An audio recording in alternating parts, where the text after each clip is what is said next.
नाज़िग्राम में कबाइली और दलित तालिबा और तालिबात के साथ और अवाम के साथ हुकूमतों की जानिब से, इंतज़ामिया की जानिब से होने वाले जुल्म सितम की कहानियाँ हम लोगों के सामने आती रहती हैं।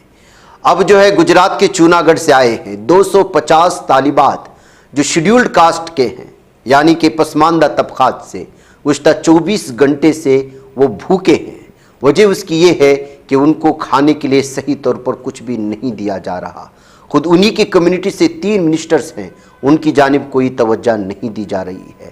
और जब वो शिकायत करते हैं तो उनको धमकियां दी जाती हैं और फिर कहा जा रहा है कि ऐसा खाना दिया जाता है जिससे उनको फूड पॉइजनिंग होती है।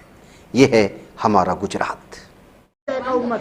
અત્યારે આપણે છીએ જૂનાગઢના મીરા રોડ કલેક્ટર ઓફિસની બાજુમાં ગુજરાત સરકાર અનુસૂચિત જાતિ કન્યાલય છાત્રાલયની અંદર જ્યારે 24 કલાકથી અહીંની બહેનોએ કોઈ જમ્યું નથી, છતાં અહીં કોઈ તંત્ર અથવા કોઈ સંસ્થા તેને પૂછવા માટે નથી આવી। ત્યારે આપણે બેન પાસેથી પૂછીએ, બેન શું સમસ્યા છે?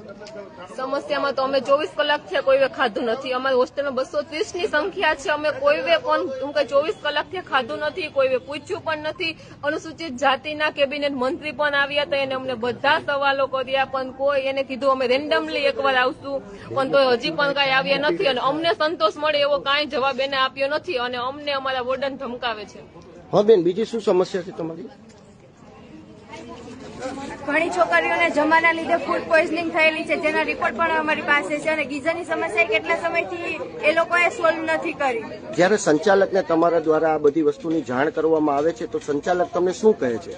સંચાલક કહે છે કે થઈ જશે, તમે શાંતિ રાખો, થોડીક વાર શાંતિ જાળવો, પણ હજી સુધી સમસ્યાનો હલ કેમ નથી કરવામાં? તમારા જમવાની અંદર જ્યારે એટલા સમયથી ઈયરું નીકળે છે તો તમે મેસ જે બનાવવા માટે આવે છે તમે એને જાણ કરો છો તો એના દ્વારા શું કહેવામાં આવે છે? એના દ્વારા એમ કહેવામાં આવે છે કે અમે કોન્ટ્રાક્ટરને જાણ કરશું અને કોન્ટ્રાક્ટર આવી જ રીતના 2 બદલવામાં આવ્યા છે અને એ કોન્ટ્રાક્ટરને અમે એમ કહીએ ને કે તમે આવું જમવાનું એકવાર ચાખી જુઓ, એમને એમ કહે છે કે તમે આનાથી સરસ તો કેવું મળે, તમે તમારી ઘરે કેવી જાતનું ખાવ છો, એવા જવાબ આપે। બેન, અત્યારે તમે છાત્રાલયમાં ટોટલ કેટલી બહેનો છો અત્યારે? તમારા કોઈ પણ અનુયાયી અથવા સંસ્થા અથવા કોઈ તંત્ર દ્વારા કોઈ તમને પૂછવામાં આવ્યું છે આજે 24 કલાક થઈ છે? એટલે એવી રીતના નહીં, પણ અમને એમ કહેવામાં